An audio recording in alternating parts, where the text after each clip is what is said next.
Hey, this is Splash of Gas with Dave Weichert, a NASCAR podcast. What a jam-packed weekend for the fast, hot racing down in Texas. All three series would be paired back together at Texas Motor Speedway. Storylines going into the weekend: trucks after Tyler Ankrum won a fuel-saving affair in Rockingham. Could the big guns of Corey Heim, Chandler Smith, or Daniel Hemric take the race? Xfinity, after a last lap caution, came at Talladega, giving Austin Hill the win. After one of the closest finishes ever last year at Texas between Sam Mayer and Ryan Sieg, what would happen this go-around? Plus, Kyle Larson would be filling in for Connor Zilisch in the 88 after Connor is recovering from that crash he received at Talladega. Cup Series. After the Super Speedway of Dega, the Cup Series returns to a medium-sized track. Would Kyle Larson, Denny Hamlin, or Christopher Bell be on top? We'll also recap the ARCA East race from the Nashville Fairgrounds, plus exclusive driver interview with Xfinity driver Parker Retzlaff, discussions with Dave, NASCAR history, Fast Davey's bets, predictions for Kansas, and so much more on this episode of Splash of Gas. As always, we are sponsored by Magical Travel with Dave, aka Disney Dave Weichert, my father. He will be able to help you with all your Disney and Universal vacation needs. He can be reached at DisneyDaveW@Verizon.net. Please make sure you follow all the Splash of Gas social medias for midweek updates. Instagram, Facebook, and YouTube are all Splash of Gas with Dave Weichert. Please check that out. Now for the ARCA East recap from the Nashville Fairgrounds. ARCA East Series would have their third race of the season at the Nashville Fairgrounds. Max Reeves kept his hot streak alive with a commanding win on Sunday's race.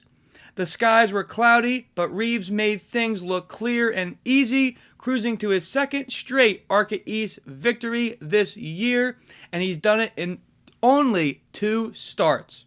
Returning to a track he once raced in a Legends car, Reeves entered the Music City 150 with big expectations. Not only was he looking to keep the momentum after his season-opening win at Five Flags in Pensacola, but he also had a chance to continue the number 18's team dominant runs at Nashville. The only real challenges came on the restarts for Reeves, particularly the first one where Tyler Reif briefly took the lead, but Reeves quickly reclaimed the top spot and he just never looked back, holding off Reif through 2 more restarts before pulling away for good. Reif settled in second and stayed there throughout the checkered flag, a strong bounce back after a mechanical DNF at Rockingham for Tyler Reif. Now, riding some momentum, Reif will be one to watch when the series heads to Flat Rock Speedway for the Dutch Boy 150. As for Reeves, his performance on Sunday reinforced just how strong the number 18 Joe Gibbs ARCA East Toyota is. The car has won 4 of 5 ARCA East Series races held at Nashville since 2020. Even though Reeves isn't running the full schedule and won't be in the title hunt, it's clear that the wins will be well within reach when he's behind the wheel. Local Nashville driver Hunter Wright had a strong showing, edging out points leader Isaac Kitzmiller to claim the 3rd spot. Rounding out the top 5 were then Kitzmiller in 4th and Zachary Tinkle in 5th. Up next on the ARCA East schedule is the Dutch Boy 150 at Flat Rock Speedway, set for 7:30 on May 17th. You can watch that on Flow Racing. Now for the Truck Series recap. Trucks will be the first on the track, racing Friday night. With heavy rain during the day, on Friday the practice and qualifying would be canceled. Tyler Ankrum will lead the pack to green after being on the pole based on points. After an early competition yellow, Ankrum again will lead the pack to green. This time Lane Riggs would be in second. The first wreck would occur on lap 31. Gio Ruggiero, who was running 7th, would clip the infield grass and make hard contact with Caden Honeycutt. With the wreck occurring late in stage 1, many of the leaders would pit. Staying out, Matt Crafton and Grant Enfinger would restart with 3 to go in the first stage. Enfinger would get around Crafton and win stage 1. Enfinger and Crafton again would lead the pack to green for stage 2. 3 laps in and on fresher tires, Corey Heim would take the lead away from Grant. Then 3 cautions would fly in stage 2, 2 involving Lane Riggs, and the middle one involving drivers of Andres Perez de Lara and Nick Sanchez. 8 laps to go in the second stage, Heim and Enfinger would start the pack up. After getting the jump on Grant, Corey Heim would win the second stage. Everyone would pit besides Ty Majeski and Carson Hocevar, who is back in the Truck Series seat as he is currently full-time in the Cup Series. Majeski and Hocevar would take the pack back to green for the final stage. Again, it wouldn't take long for Heim to get back to the lead, taking it over from Majeski on lap 96. Heim would start to rack up a lead over Carson Hocevar in second. Green flag pit stops would start on lap 118. On lap 126, Corey Heim would pit from the lead, and by lap 135, he would take back control of the lead on fresh tires. The rest of the race would be littered with yellows and even a red flag after a hard wreck involving Stuart Friesen, Chandler Smith, and Grant Enfinger. Corey Heim would prevail on all of the restarts. The final yellow would occur in the first overtime, putting the race into a second overtime. Corey Heim and Ben Rhodes would restart for another 2-lap shootout. Again, Heim time clockwork gets the jump on Rhodes and puts the 11 truck back in victory lane.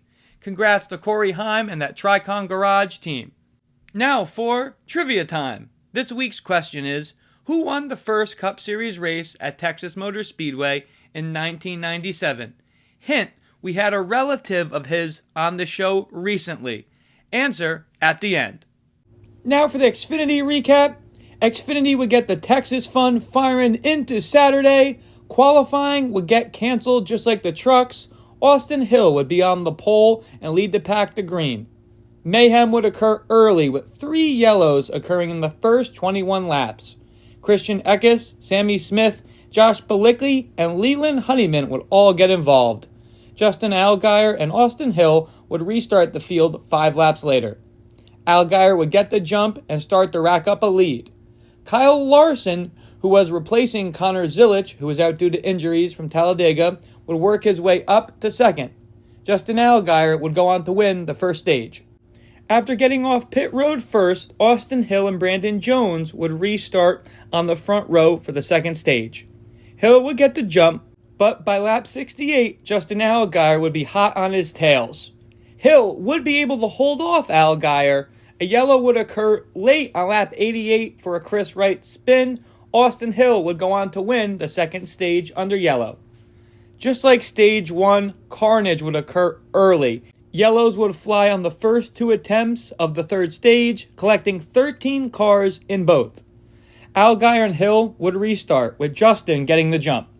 Nick Sanchez would quickly pass Hill for second after Hill complained he was too tight. By lap 224, Kyle Larson would work his way up and pass Sanchez for second. Green flag pit stops would start on lap 142, Larson would pit on lap 151, and Allgaier would pit 2 laps later. After the pit cycle, Larson would be 2 seconds ahead of Allgaier in second. A lap later, heartbreak would occur for Allgaier. After winning a stage and leading 99 laps, he would get into a crash with Chris Wright, ending his day. Larson and Sanchez would restart on lap 164. By lap 183, Larson would have a 6-second lead over Sanchez in second.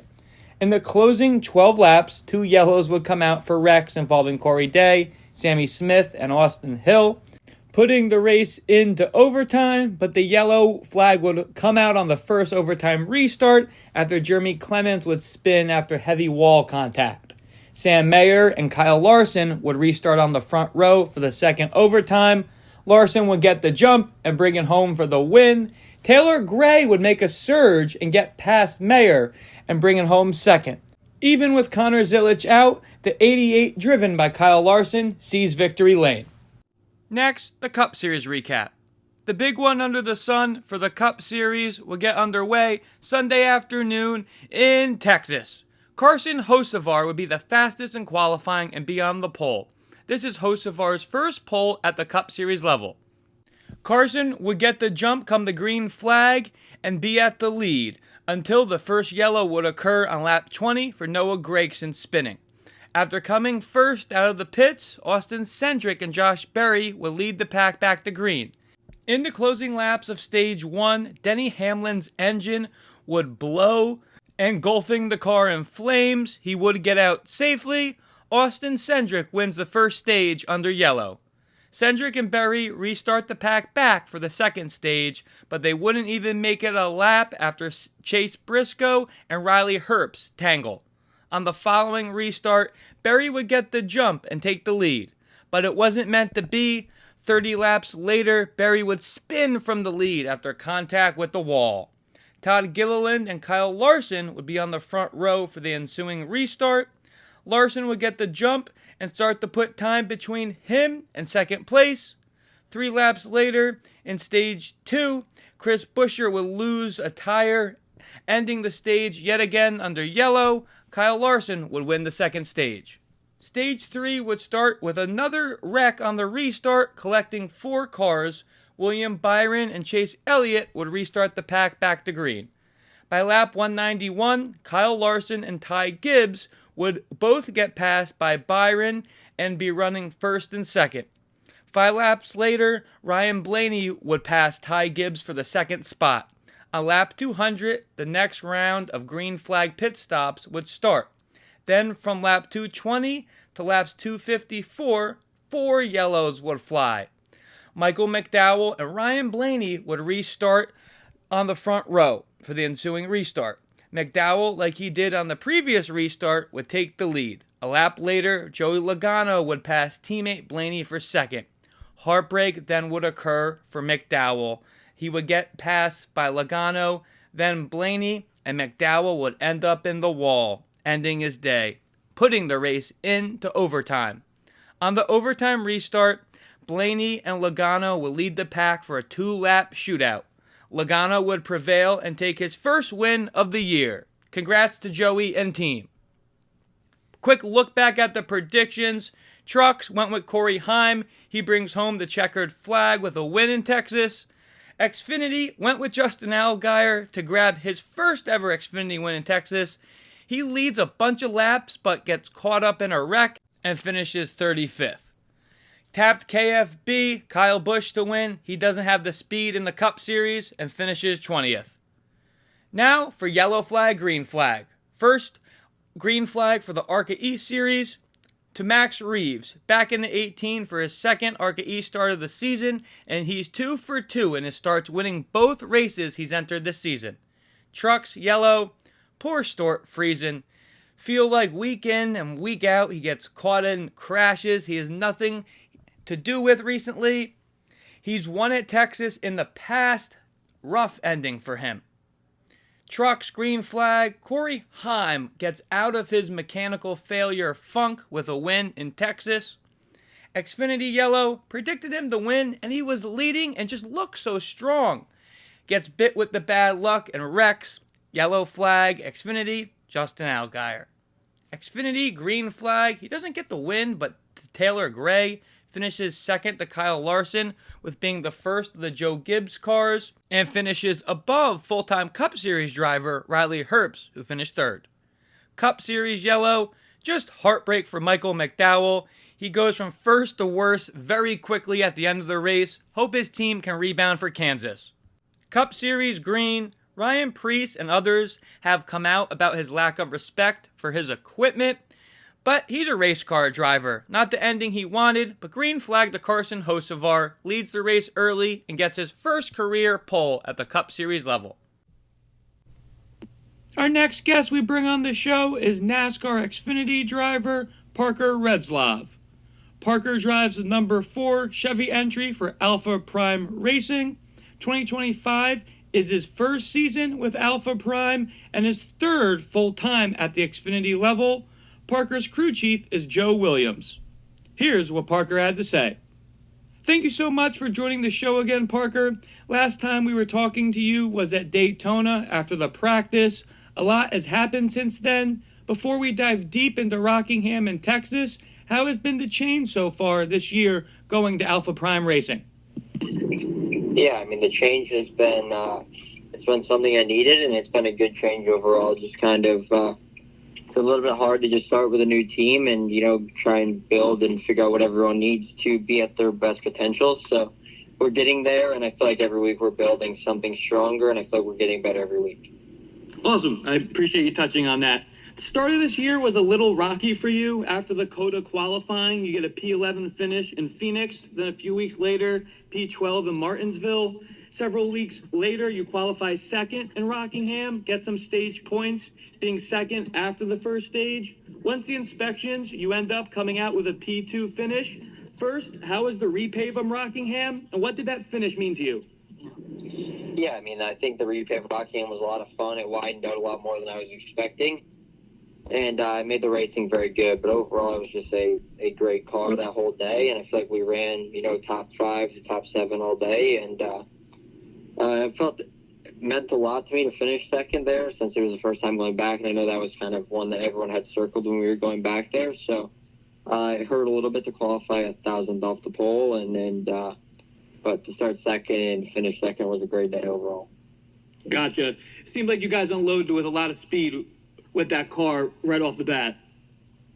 Yeah, I mean, we definitely, from the test, we took the same car to Rockingham as we did at the test, and we just, we worked on it from the test to know what we needed to do differently, and everyone just made good changes on it to make sure that we showed up better than we were at the test. Awesome. I appreciate you going over that.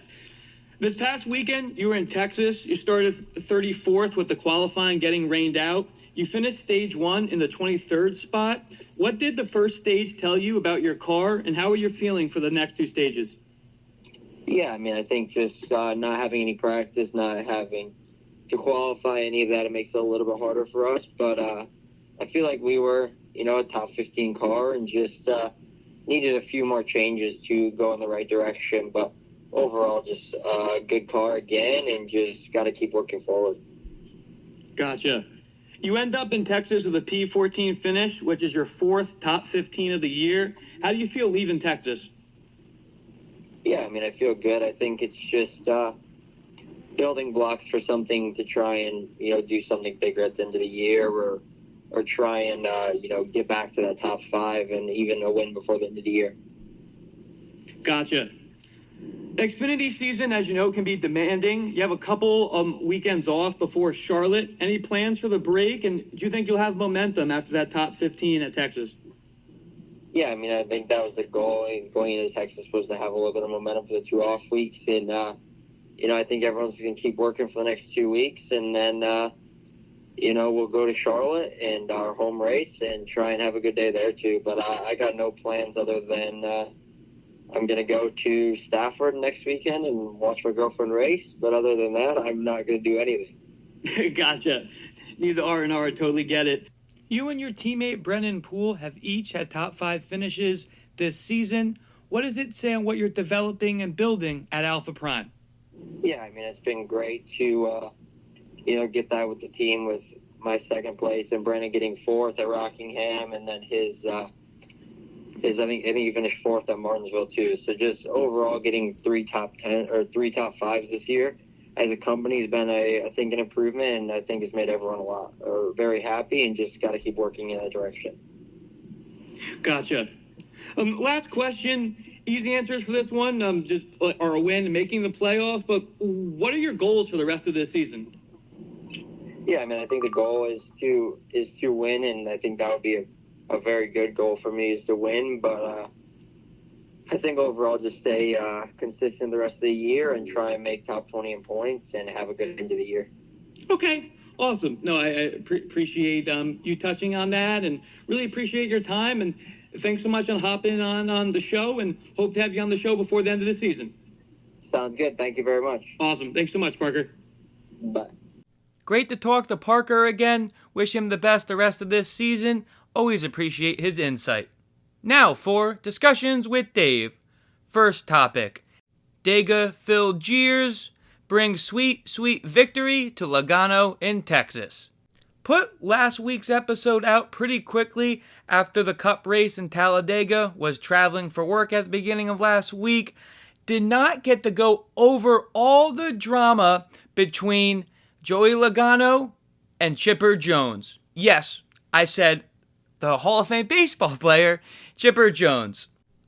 In Talladega 2 Sundays ago, at the end of stage 2, just like the end of any stage, and of course the end of any race, gets very racy and very competitive. You know, a single inch move off could cause a crash. And that's what we saw at the end of stage 2. Joey Logano was getting very aggressive, and his teammate, Austin Cindric, had to check up a little bit to let Logano in front of him, because Cindric, as he said on the radio, thought he would have wrecked if he didn't check up for his teammate Logano. Logano didn't like that Cindric checked up and didn't keep pushing him. Logano didn't win the stage. Bubba Wallace went on to win stage 2 in Talladega. But Joey did not have nice things to say shortly after on the radio about his teammate Cindric. After the race on X, Twitter, Hall of Fame baseball player for the Atlanta Braves, Chipper Jones, who is also a huge NASCAR fan, did not hold back. And Chipper kind of said it as it is. Logano's move at the end there of stage 2 was a little bit reckless, but he didn't need to go after his teammate right on the radio after. It just kind of sounds spoiled, and just like Chipper said, that is not the right way of being a teammate. And if you follow Joey Logano throughout his career, it's kind of status quo, Joey being Joey. And to add insult to injury, Joey Logano would get disqualified, plus Ryan Sieg, and Logano, after being disqualified, would be reduced to a 39th place finish. But the following week, Logano silenced the haters with his win, taking the lead at the end to come back. Joey Logano was kind of funny, was seen wearing an Atlanta Braves hat, sent the picture on Twitter, and tagged Chipper Jones and said, "Do we have a truce?" Did get a chuckle out of that. We'll see what happens if there's any more feuding between Joey Logano and Chipper Jones. Now for the next topic on Discussions with Dave. Kyle Larson filling in for Connor Zilisch at the Xfinity level? Wait, what? At the end of the Xfinity race, we saw at Talladega, there was a big crash between Connor Zilisch and Jesse Love. Zilisch went hard into the left inside wall. Connor walked away from the crash. Seemed like he would be fine, but his back was just a little bit too sore to hop in, and he didn't get cleared. Kyle Larson would take his seat. We've talked on the show before with the Cup Series drivers dropping into other series, and 3 or 4 episodes ago, Kyle Larson was quoted saying he really likes to give it to the Xfinity and Cup and Truck Series drivers when he's racing down in those series to make those series drivers even better. Iron sharpens iron, right? Zilisch was originally scheduled to be in the seat at Texas, but just last second he wasn't medically cleared, and that's where Larson came in and helped out at the end. I appreciate Kyle Larson filling in, but you think Junior Motorsports would have had someone else tapped? Maybe a driver that needs that Xfinity time seat. The hindsight's 2020, and Larson does grab the win. But I did see some people and some fans arguing about that online, so I wanted to touch about it this week. But hey, that 88 car is going to be fast regardless who's driving it. Kyle Larson was in it last weekend in Texas, and he gets the win. On a very similar topic, and the last topic on Discussions with Dave for this episode, with his injury and having to miss Texas, Connor Zilisch is granted a playoff waiver for NASCAR. As we mentioned with this waiver system at the beginning of the year, kind of implemented to go in hand with Kyle Larson running IndyCar, and drivers did not take advantage of that. But nonetheless, with an injury, of course, Connor Zilisch is going to be granted the playoff waiver, 100% expected that. And of course, that 88 car will be contending for a championship at the end of this year. That wraps up this episode's edition of Discussions with Dave. Now for NASCAR History Time, Texas Motor Speedway, Memorable Moments. We talked about the 2000 Cup Series race from Texas last week on NASCAR History Time. This week we'll touch upon more memorable and historic moments from Texas. April 4th, 1998, Dale Earnhardt Jr.'s first win, what is now known as the NASCAR Xfinity Series, came at Texas in just his 16th start in the series.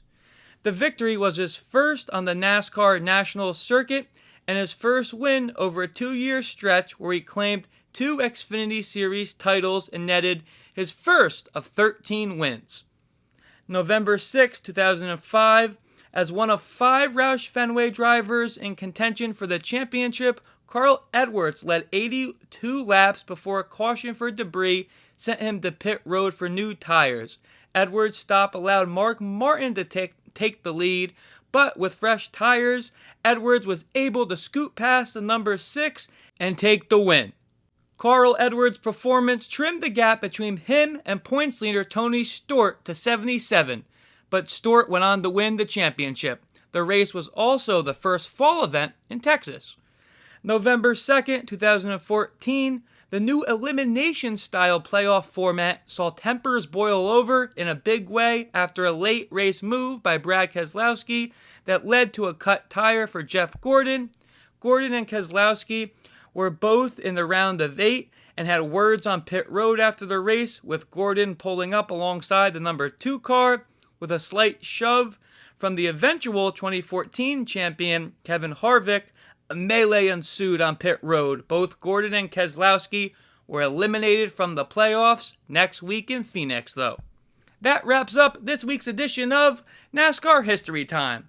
Now we move to the drivers to look out for Kansas, starting with the ARCA Series. ARCA Series will be back in action.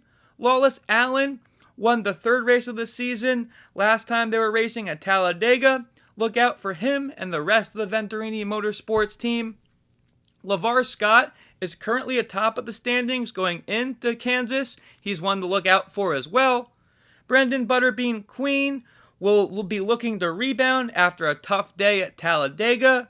William Sawalich in the Joe Gibbs 18 will be back in the ARCA seat with Xfinity off for the weekend. Expect him to be fast after showing speed in the ARCA East car at Rockingham. Drivers to look out for the Truck Series in Kansas. Cup Series drivers of Carson Hocevar and William Byron will be back in the Truck Series Saturday and ready to strike. I've called him Mr. Mile and a Half on the show before. Think Corey Heim will have the best chance to not have Byron and Hocevar score the win. Lane Riggs and Chandler Smith both should be contenders. Think Smith will have the best chance at the mile and a half. Can Ty Majeski make it happen and turn his recent tough luck around? Now, drivers to look out for Cup Series in Kansas. Kyle Larson is the betting favorite for Kansas. He got a win there last year too in the spring. Ross Chastain won the 2nd race in Kansas last year. Unfortunately, at that time, Ross was already out of the playoffs. Joey Logano has 3 career wins at Kansas. Can he go back-to-back? Denny Hamlin has 4 career wins at Kansas. Can he continue the Joe Gibbs dominance there? Plus, teammate Christopher Bell should be fast as well in that Joe Gibbs equipment. Last but not least, Tyler Reddick will be fast in the 2311 Toyota. Now, Fast Davies bets for Kansas. Truck Series, Chandler Smith is plus 285 for a top 3 and plus 1100 for a win. Solid numbers. Truck Series, Denny Hamlin top 3 is plus 250. That's a good one as well. Now for the predictions for Kansas. Starting with ARCA. William Sawalich, think he gets it done. Joe Gibbs always seems to excel at Kansas and think Sawalich continues that. Truck Series, I know I've been picking Heim a lot this year for the trucks. Predicted him to win in Texas. He got it done. Think he goes back-to-back. He's just always been so strong on those mile-and-a-half tracks. Bear with me on this one, please. Cup Series, give me C. Bell, Christopher Bell, to get his 4th win of the year in Kansas. Now, coming to the end of the episode, it's time for Trivia Answer Time. This week's question is, who won the first Cup Series race at Texas Motor Speedway in 1997?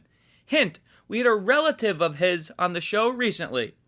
Answer: a race that would see a whopping 73 caution laps would be eventually won by Jeff Burton in a Ford.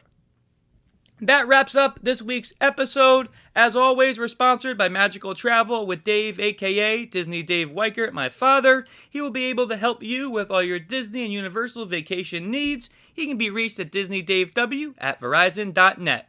Please make sure you also follow all the Splash of Gas social medias for midweek and on-track updates. Instagram, Facebook, and YouTube are all Splash of Gas with Dave Weichert. Please check that out. Hope everyone has a great weekend watching the racing from Kansas. Till next time, everybody. Splash of Gas out. Have a great weekend.